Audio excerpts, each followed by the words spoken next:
Good morning and good afternoon, everybody. Welcome to today's webinar about efficient runtime analysis of MICROSAR projects with OS and RTE tracing.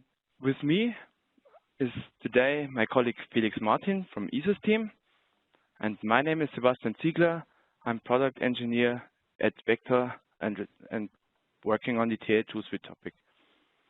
I would like to give you a short overview about our today's agenda.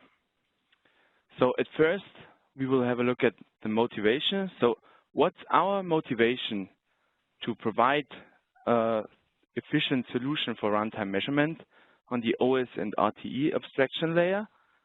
And afterwards, Felix will give us an introduction to the technical background, how to actually extract those measurement data, how to access it, what's the tracing workflow behind it. We will continue afterwards by Felix.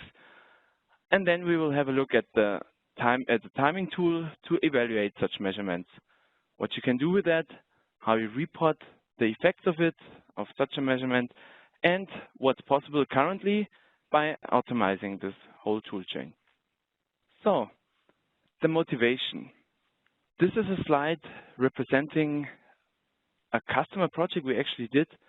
It was a gateway ECU, and the software architects did already a pretty good design by configuring the OS. As you can see on the right-hand side, you see a time slot and the tasks aligned by an offset without them interfering into each other.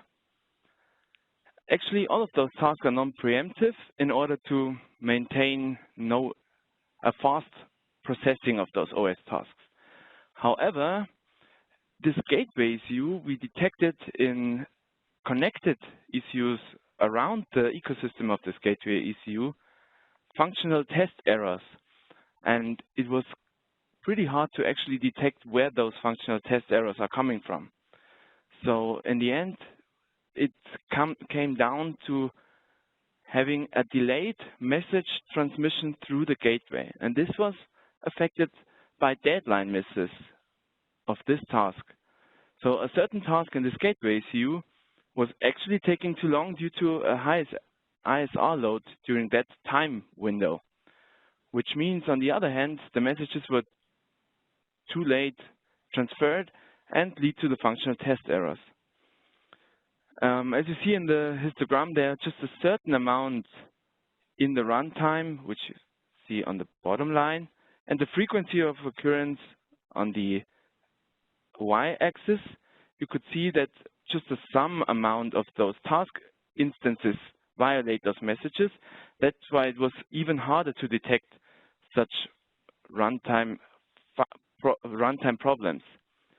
And the key or the main intention of what we found with that project was that runtime problems can actually be a source for functional faults, which makes it even harder to define. Therefore, we would like to continue and tell you about how you can actually access such a measurement and get to the way of introducing such a trace measurement. And therefore, I would give a warm welcome to Felix. Okay, thank you, Sebastian. Hello from my side. My name is Felix Martin. I'm a field application engineer for iSYSTEM, and I work together with Vector and other operating system vendors on a topic of real-time analysis. I will tell you a little bit about the background, how to record such trace measurements, and then how to get that data into timing analysis tools. So first of all, I want to start with this slide that shows a hierarchy of real-time analysis classes. So the way to read the slide is that you have different classes called sampling, statistics, and timeline, and the outer classes support the features of the inner classes. So in the most basic case, if you have a debugger, what you can do is you can sample a so-called running task in a running ISR variable periodically. So that's the use case down here. And by doing that, you get a quantitative idea of which tasks and ISRs are running in the system, and then that gives you an idea about the CPU utilization. So CPU utilization is how often is a certain task or ISR running over the period of the sampling time. You could do the same thing for the program counter, and in that case, you would get a quantitative function CPU utilization. So the problem with that approach is obviously that the accuracy of your data is depending on the maximum sampling period that you can achieve. If you want to do a little bit better and get some more information, we move outwards towards the statistics class. Statistics means that you instrument certain hooks that are available in the operating system and the RTE. So let's take as an example a runnable, a function, and let's say you want to know the net execution time of that function. So what you can do is you can instrument the start and the return hook for a particular function and read a counter value, a timer, within those hooks. And by doing that, if you then calculate the delta from the start till the stop counter value, then you get the cross execution time in that case. And then for those values, you can calculate statistics on the fly. So you can store the minimum cross execution time, the max cross execution time, and you can also calculate a running average. So the nice thing about that is that it gives you some idea of like what the maximum execution time of a runnable or the maximum CPU load for a task is. However, the problem is that if you have a violation of a timing requirement, for example, you don't get any insights into why this violation occurred, right? So, for example, if you have a max cross-execution time requirement and you see that a certain runnable or task violates it, you know that it was violated, but you don't know where in the application or at what point in time, so you can't find the error easily. So the next class then is the so-called timeline view. And the idea of the timeline is that you really get every single event that is occurring in the system for the objects that you're interested in. So for example, for the runnable, you wouldn't only get the cross-execution time, but you would really get the start event with a timestamp and the stop event with a timestamp for every single runnable. And by recording that data, you will also be able to calculate the statistics. But then if you see that there's a violation or you have a value that is too high, you can actually jump to that point in the profiler timeline and see why the error occurred, or at least try to find out why the error occurred. So that means with the timeline view, you really get the complete set of timing metrics that are available for an AUTOSAR operating system. You can validate requirements. So you can see for how many occurrences of a runnable the requirement is violated, for example. You can get the CPU utilization over time, meaning you can do a sliding window approach. That means you can not only see the CPU utilization for the time of the trace recording as a whole, but also for individual time windows if you wish to calculate that. You can do event chain analysis. So that means event chain is defined by the AUTOSAR timing extensions, and it means that you can analyze a sequence of events. So for example, a runnable start, a runnable start of another runnable, and so on. So really arbitrary event sequences can be analyzed. You can analyze the call stack of task runnables and then the functions within the runnables, and you really get full insight into the application behavior. So now the question is, how do we do that? How do we get this timeline view? So we agree the timeline is the most powerful of the three classes, but how do we get it? So in order to do this analysis, the idea is to record a so-called scheduling or event trace. So that means for every event in the system that is relevant for our analysis, we record that particular event with a timestamp. So in this case, we are observing a task, but it could really be any object. It could be a task, it could be an interrupt service routine, it could be a runnable, it could be a function, it could even be RTE communication or a hardware event like a CAN message arriving at the application or at the microcontroller.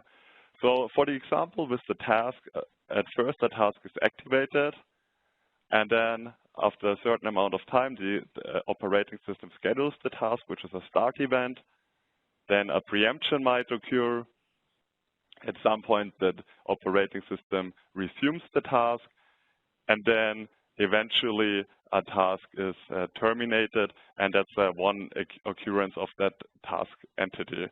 And now what we can do based on this data, we can calculate a variety of different metrics. So for example, the start delay, which is defined as the time from the beginning, from the activation of the task till it's first executed. We can see for how long the task is preempted, calculate the net and the cross execution times, and we can also measure or calculate the response time, for example, which is the time from activation to termination. All right, so now we know this is what we want to record in order to do this advanced timing analysis. So how do we get this data? We call the process of recording such events tracing. So in the WinID analyzer, you can record events, and in general, there's three main techniques for doing that. Software tracing is an approach where you instrument your application in order to monitor events.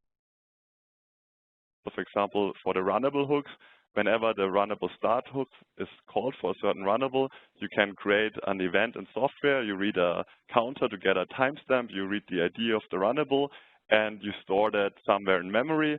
And then at the end of your trace recording, you read out the data and you have a software-based trace. So the cool thing about software-based tracing is you don't need any special hardware to do that. The disadvantage is that it introduces an overhead to the system, and the number of trace objects is limited by the amount of memory you have available. In contrast to that, hardware-based tracing uses a dedicated on-chip trace logic. For example, for the Infineon Oryx microcontroller, you have an emulation device, and that device can passively observe what the CPU is doing, what the CPU cores are doing, and send the trace data off-chip via a dedicated interface. So that means you don't change the behavior of the application at all. You have no overhead, and because you're using a dedicated interface, the number of trace objects is higher, and you can record longer traces. The disadvantage is you need dedicated hardware. You have to have a trace logic available on the microcontroller, and you need a debug tool that can also record trace data, like iSYSTEM blue boxes. And then finally, there are hybrid approaches. So hybrid is really any combination of software and hardware tracing. So for example, if you have a microcontroller that has a limited amount of data comparators, so meaning you can only maybe trace 2 or 4 variables, then that might not be enough to observe all the objects that you're interested in with poor hardware tracing. In that case, we can use instrumentation, like a little bit of instrumentation, to write in a dedicated variable and then trace that dedicated variable in order to understand the behavior of the system and get that timing trace that we have seen on the previous slide. So it's kind of a compromise between software and hardware tracing. It still introduces a little bit of overhead, but it's smaller than the overhead with pure software tracing, and we benefit of the advantages by hardware tracing, meaning we can record more objects and we can record longer. On the other hand, we still have to add instrumentation, so a little bit of software changes are necessary. So now, since we are a hardware trace vendor as iSYSTEM, we will talk about the different kinds of hardware tracing. In general, there are 3 kinds of hardware tracing. We see them on the next slide. The first technique is program flow tracing or instruction tracing. That means you record essentially the program counter of your application. That means you can see all the functions that are executed within your application. You see the full call stack and you really get full insight into the system. It has 2 disadvantages for our purposes. Firstly, you can't trace OS task state information with this approach. And secondly, program flow trace usually generates a lot of data and you can't record traces for an extended period of time. So it's a nice feature for debugging, but not really for real-time analysis. Then the second general technique is data tracing. Data tracing means you record certain sections of memory. So usually the trace devices on the chip have comparators that you can use to trace certain variables that you're interested in. And for those, if those variables are written or read, then you get a trace message that shows you the access to that variable with the value that was read or written, and also together with a timestamp. So that's exactly what we want. Also, you can use data trace for instrumentation, as we've seen on the previous slide. And then finally, there's a third technique that is called different depending on the microcontroller architecture that you're using. And the idea of that approach is that it uses kind of a hybrid technique. So it means ownership trace or software trace means that you write into a dedicated register or memory area, and then the microcontroller generates a trace message for that write access. So it's kind of a compromise between instrumentation and data trace. You get the advantages of the hardware trace, but you have to use a little bit of instrumentation. All right, let's put it all together. So we have a number of trace objects that we might be interested in. We might be interested in task and ISR states. So for that class of objects, there are two techniques. You can trace the currently running task in ISR without the states, which is a little bit easier and needs less trace bandwidth. But usually for timing analysis, you want full task states plus the ISR. Then you can also record, you might also be interested in runnables. And finally, you might even be interested in things like RTE communication or semaphore accesses. So that's the top row here. Then on the left side, we see the different types of traces that I've just mentioned. And so the way to read the slide is, with different trace techniques, you have different options to record the objects that you're interested in. And we, as in Vector and iSYSTEM, think that the easiest approach to get data fast is actually to use a little bit instrumentation and then use a data trace to record the instrumented variables. And for that purpose, Vector MICROSAR provides so-called MICROSAR timing hooks that can be used to record task state and ISR information. And it provides virtual function bus trace hooks, VFB trace hooks, that are defined in AUTOSAR and can be used to instrument runnable data or even RTE communication if desired. So that's the recommended approach, but as you can see, there are also other solutions to work without instrumentation. So how does a potential workflow look like? You start with a Vector MICROSAR application, and in order to instrument it, you have to activate timing hooks for the OS and for the RTE. You generate the code after you've done that, and you add the instrumentation to the respective header file, and you add the instrumentation for the runnables in the virtual function bus trace file. You don't have to write that instrumentation by yourself. Vector and iSYSTEM have generated or have worked on scripts that help you to generate this instrumentation. Then, in the second step, you have to make WinIDEA aware of your instrumentation.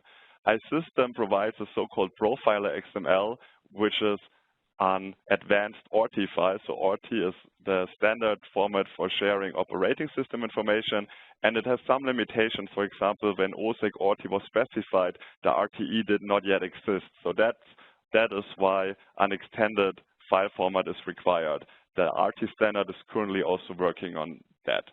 So you configure the RTE, the profiler XML file, and we can also help you with doing that. Again, there are scripts to automate this profile XML generation, and you import it to WinIDEA. Once you have done that, you can record a trace. So you run the application on your target, you record a trace, and WinIDEA will be able to extract the OS information and generate a scheduling trace. We can then export the scheduling trace and the BTF format, which is the trace file format that we have seen in the beginning, and then import into the TA.Inspection to do advanced analysis, calculate all timing metrics, and also to verify requirements. And finally, from the TA.Inspection, you can generate reports that you can either read or you can add it into your Jenkins build environment in order to get continuous integration test reports. And the nice thing about this workflow is that once you have set it up, it's actually fully automizable. So you can operate WinIDEA via Python script, and you can also automate the TA.Inspection. So you can run all of that automatically in a continuous integration workflow. The whole workflow is not only supported by MICROSAR, but also by Cambedded and also other operating systems from different vendors. So this is my last slide, so I want to show you how such a scheduling trace could look like in WinIDEA. On the top of the screen in the code section, we see different runnables being executed in the target. So the blue lines show when a certain runnable is running, and you can see, we can really see the behavior over time. And on the bottom, you can see a task, and for each of the tasks, we really get the full state model.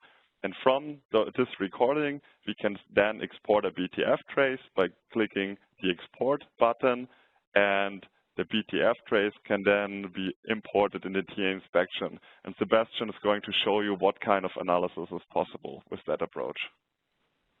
Thank you very much, Felix. And thanks for the overview and introduction into the tracing workflow. Now we are going to have a look at what's the focus of a timing tool in this case. So the focus is in the first place to provide you possibility to troubleshoot such scheduling problems, as we already mentioned by the introduction of this webinar. As Felix already said, testing timing behavior continuously and automatically is possible and is maybe also a required feature in order to track the dynamic behavior of the ECU throughout the development process while mapping continuously new features on the ECU.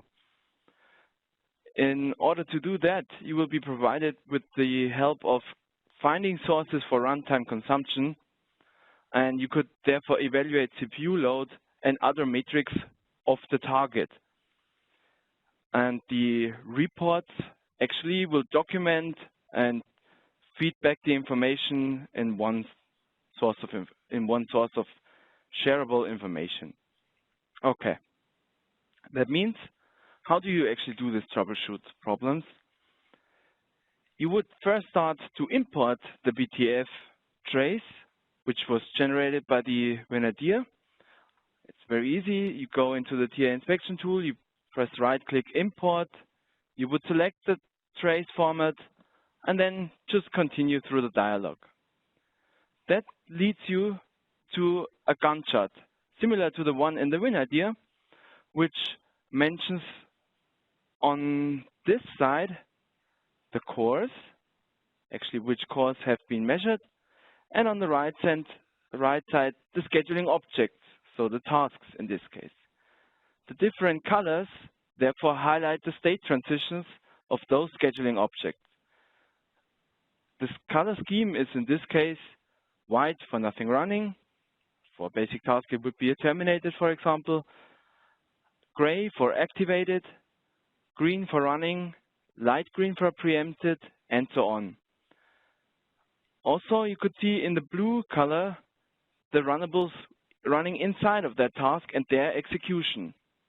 Red color will show you when there is a requirement violation, as already mentioned by the introduction. So, while doing the offline analysis, you will get a requirement table in the bottom. So this requirement table will actually tell you which requirement has been violated, how often, and at which severity. Additionally, you could also get the runtime metrics. As Felix already mentioned, by the timing classes, this would go under the statistics parts most probably. So if you have now found such a scheduling problem by a violation to a requirement, you could actually have a look at the runtime distribution. So you would see in the histogram the frequency of occurrence of the scheduling object and the metric you are observing. That means whenever the task, for example, in this case, has been measured, it consumes some response time, which is in this case starting from 0.43 milliseconds up to a higher value. That means from some point in time, you can see in the histogram at what point in time the requirement is actually violated. That means some of the instances do violate the requirement, and now you would like to see what has actually happened in between of this. So therefore, you could jump back to the Gantt chart and will be directly guided to the source of error. And as already been said, the idea is if you have now found such a maximum value, you would be able to understand what has interfered into the task. And especially for multi-core, the multi-core effects most of the time interfere into the scheduling across cores. That leads us to the fact how to work with the outcome of that. So how do you actually get to the point to derive requirements? This is an example of a 5 millisecond periodic task, and it's a measurement we did some time ago with a customer. You see in the beginning, there's this task, there's a lot of activity going on at the same point in time, which means some other tasks are also activated at the same point in time. This is just simply by the same offset of all of those tasks, which means that the major time-consuming task will be actually interrupted or preempted already when it starts. And you would think, if I want to map maybe new features to this task, I have available time slot of maximum 5 milliseconds, right? So the period is 5 milliseconds, and I would need to maintain that the task will be at least finished in 5 milliseconds. In this case, due to the offset being at the same point in time, actually the available time slot would be until the other task being activated, because if we have an overrun of that task, it will interfere and shift those tasks actually again into the next instance. And this periodically will reoccur and produce overhead due to the additional scheduling. So if you might want to check how much runtime do I have left for new features, for example, in the ECU, you could create a warning requirement on a percentage of the periodic, for example. That means 0.6% of the periodic behavior of this task 5 milliseconds would be a warning requirement, and 0.8%, so 80% would be a critical requirement in this case, just as a thumb value. We try to provide you the possibility that you can derive such requirements already out of your configuration. So meaning if you have, by software architecture design, configured runnables to be periodic, we could extract this from the DaVinci with our new tool suite version, and then you will be able to be already supplied with some standard requirements. Now, that brings us to the result of that. Once you've established some requirements, you did the measurements, you also would like to give it in a shape where you can also hand out those results, which means you could create a report. There are different possibilities for a report generation. One is an HTML report. You can configure what is in there for either customer requests, so you document you have proven that the CPU load is in a good shape, or that some of the event chains have been successfully maintained throughout the ECU, and you could also use it for internal audits, so enrich it with other information. Which brings us to the point that those reports are customizable, which means you can add information like task stack consumption, which can be extracted also from the eSystem debugger. So you would understand the task stack consumption is less than 100%, and you could also supply a resource consumption report in case of need. Last but not least, if you want to test dynamic continuously throughout your development process, maybe on an automated server, there's also the possibility to use JUnit reports. So you get already the feedback, not just that the build maybe was not successful. You would be available to see we did these measurements, and the measurements were run automatically on the server, and there were runtime tests being taken, and this is the result of that already. So you track continuously already on the build server what is going on. As a short overview about the workflow automation which is currently possible, we would like to give you an overview in the next slide. What we currently try to approach is, and we already have working in customer project, is the automation of not just only the trace measurement, but also tracing the ECU in this natural ecosystem. That means when you automate the CAN-OE, for example, to data the ECU with the appropriate CAN messages or Ethernet messages, then the ECU will also respond as it is already running in the real car or in the real ecosystem it's supposed to be running. The eSystem debugger would be started in the same time via automation interface by Python in this case, and we take measurements in order to see how the ECU responds on its requests. Afterwards, the trace will be evaluated and automatically an internal or customer report has been created.